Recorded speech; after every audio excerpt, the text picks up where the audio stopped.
जंगल में बारिश का मौसम आने वाला था। सभी पक्षी अपने मजबूत लकड़ी के घर बनाने में लगे थे। ऐसे ही 2 दिन बीत जाते हैं।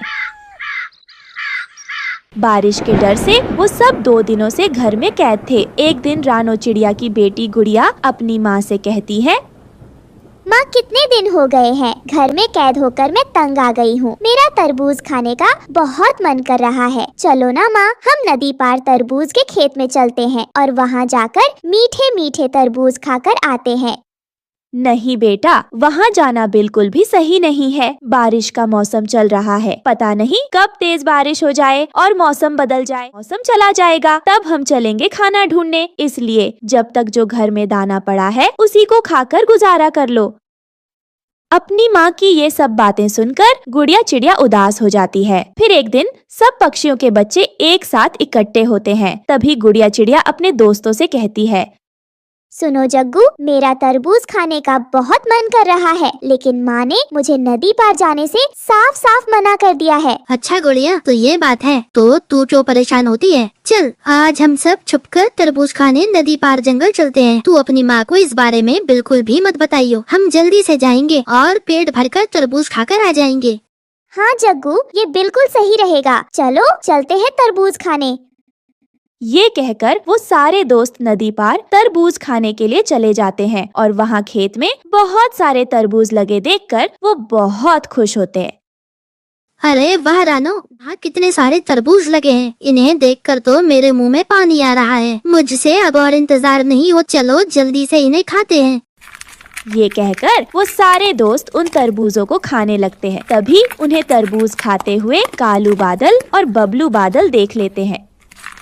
अरे बबलू, ये तो रानू और कालू के बच्चे हैं ना। अच्छा है, आज मैं इनसे अपना बदला जरूर लूंगा। इन लोगों ने मुझे बहुत ज्यादा परेशान किया है। मैं अब इनके बच्चों को ऐसी सजा दूंगा जिसे देखकर इनके माँ बाप की रूह कांप जाएगी।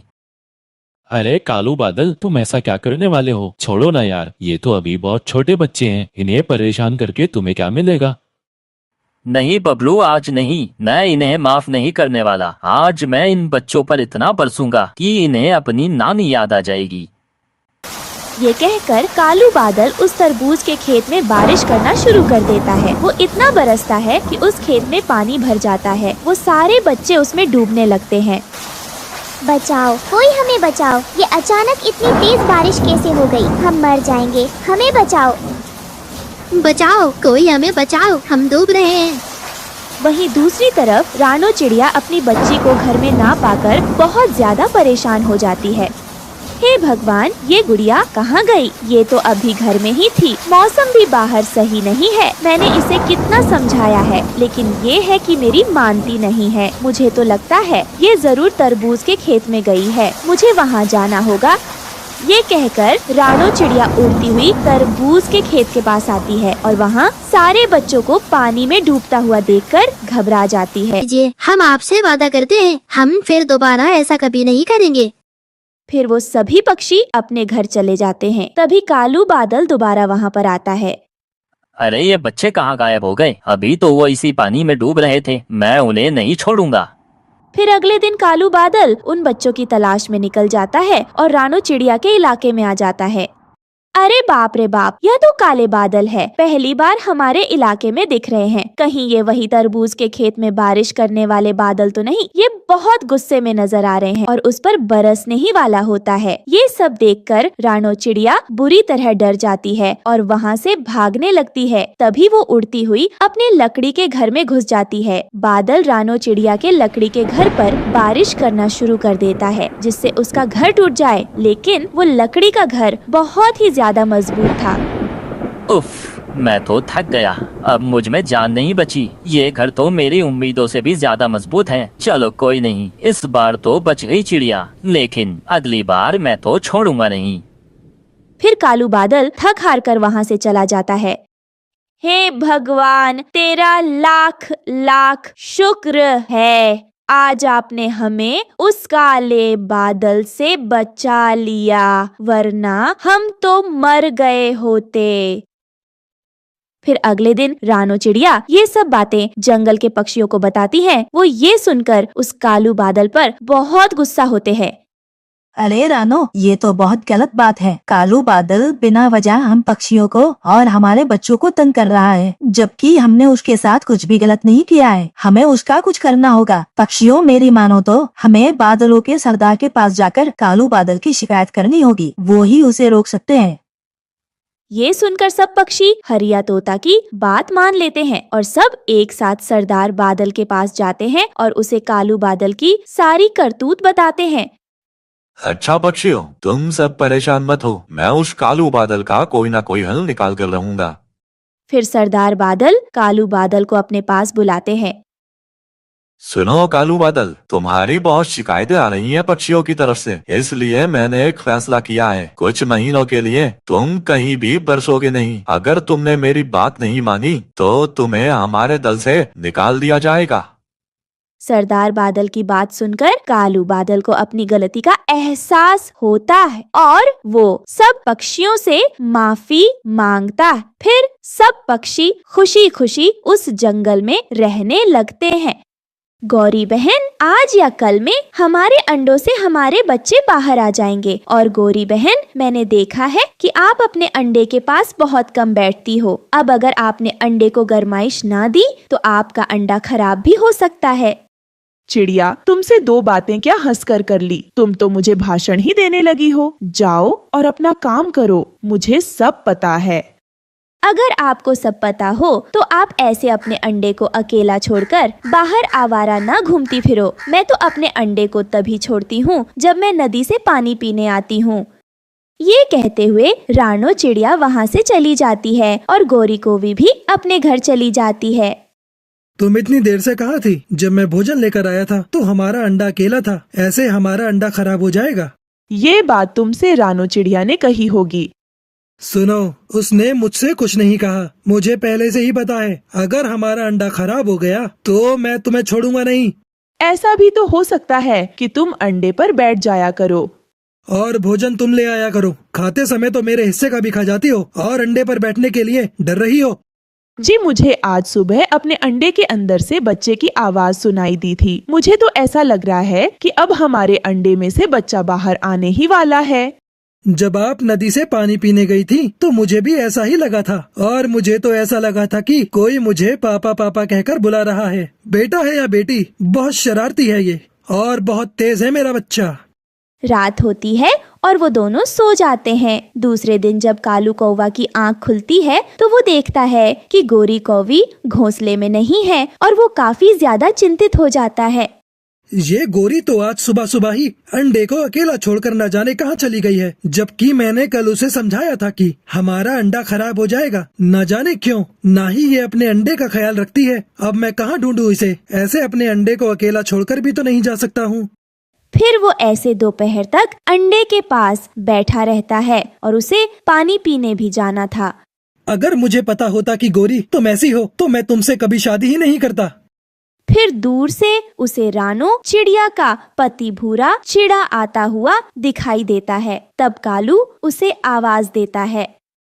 क्या हुआ कालू जी, आपने मुझे क्यों बुलाया है? यार, आज मेरी पत्नी गोरी सुबह से ही कहीं घूमने चली गई है और अब तक वापस नहीं आई। मुझे बहुत प्यास भी लगी है। क्या आप गोरी को ढूंढकर यहाँ ला सकते हो? मैं रानो के लिए नदी से पानी लेने जा रहा हूँ। हमारे घर में भी अंडा है। एक मेरी पत्नी है जो नदी पर जाना भी बंद कर दिया है और एक आपकी पत्नी है कि उसे तो कोई परवाह ही नहीं है। वो मेरी पत्नी, वो मेरी एक नहीं सुनती। क्या करूँ? अभी मैं पहले अपनी पत्नी को नदी से पानी दे आऊं, फिर मैं देखता हूँ। अगर गोरी मिल गई तो मैं उसे घर भेजता हूँ। फिर वो वहाँ से चला जाता है। रानो, आप ये पानी लें और मैं गोरी को ढूंढने जा रहा हूँ। क्या क्या गोरी कहीं खो गई है? मुझे रास्ते में कालू मिला था। वो सुबह से अपने अंडे के पास बैठा हुआ है और गोरी पता नहीं कहाँ चली गई है, इसलिए उसने ही मुझे गोरी को ढूंढ कर लाने को कहा है। वो तो ऐसी ही बेशर्म है, वो कभी अपने अंडे के पास नहीं बैठती। आप पहाड़ों की तरफ जाकर देखना, मुझे पूरा विश्वास है वो कबूतर और तोते के साथ चुप्पन छिपाई खेल रही होगी। फिर रानो चिड़िया का पति वहाँ से चला जाता है। 1 2 3 4 5, मैं आ गई, सब छिप जाओ। गोरी, तुम थोड़ी शर्म करो। तुम यहाँ बच्चों की तरह खेल रही हो और वो कालू बेचारा प्यास से मर रहा है। जाओ, जाकर अंडे पर बैठो। वो कालू तुम्हें बुला रहा है। तभी कबूतर और तोता भी वहाँ आ जाते हैं। हमने तो इनसे कई बार कहा कि गोरी बहन आप अपने घर जाओ और अपने अंडे पर बैठो, पर इन्होंने हमारी एक नहीं सुनी। तुम सब पापा पक्षी बहुत बुरे हो। क्या अंडे पर मम्मा ही बैठती है, पापा पक्षी नहीं बैठ सकते हैं? गोरी बहन, हम पापा पक्षियों को परिवार के लिए भोजन लेकर आना पड़ता है और मम्मा चिड़िया ही अंडे पर बैठती है। बरसों से यही रीत चली आ रही है। गोरी बहन अब अपनी बातें ही सुनाती रहोगी या जाओगी? अब जाओ यहाँ से, कहीं ऐसा ना हो कि कालू अपनी बड़ी लाठी लेकर यहाँ भी आ जाए। फिर गोरी वहाँ से चली जाती है। मैं तो तुम्हारे नाम पर ही मर गया था कि गोरी, लेकिन तुम तो नाम की ही गोरी हो लेकिन अंदर से काली हो। अरे अरे, अब क्या हुआ है? मुझे भी तो कुछ बताओ। तुम कौन से गोरे चिट्टे हो? तुम भी तो काले कौवे ही हो। मुझे तुमसे लड़ना नहीं है, जाओ और अंडे पर बैठ जाओ। मुझे नदी पर पानी पीने जाना है। फिर कालू कौवा नदी से पानी पीने चला जाता है और ऐसे ही 3 दिन बीत जाते हैं और चिड़िया के अंडे से एक प्यारी सी बेटी निकलती है, जिसे देखकर मम्मा और पापा बहुत खुश थे। आ गई मेरी प्यारी सी सुंदर सी बेटी। मम्मा मम्मा मैं आ गई हूँ। आज तो मेरा अंडे में जरा भी मन नहीं कर रहा था। मेरा मन कर रहा था कि मैं जल्दी से अपने मम्मा पापा को देख लूँ। मेरे मम्मा पापा तो बहुत सुंदर हैं। और मेरा बच्चा भी बहुत सुंदर है। अंडा तोड़ने में बहुत जोर लगा होगा मेरी बच्ची को। नहीं मम्मा नहीं, इतना भी जोर नहीं लगा। मैंने तो आपको अंडे से आवाजें भी दी थी। मैं तो उसी दिन बाहर आ जाना चाहती थी, परंतु उस दिन तो मैं अंडे को तोड़ ही नहीं सकी। देखो रानो, मैं कहता था ना कि हमारा बच्चा बहुत स्वस्थ होगा और बहुत बुद्धिमान भी। मम्मा मम्मा सॉरी, मुझे सब पता है कि आप मेरे लिए नदी से पानी पीने भी नहीं जाती थी। अब मेरी बेटी आ गई है ना, अब हम दोनों इकट्ठे नदी पर पानी पीने जाया करेंगे। मम्मा पापा भी हमारे साथ चलेंगे।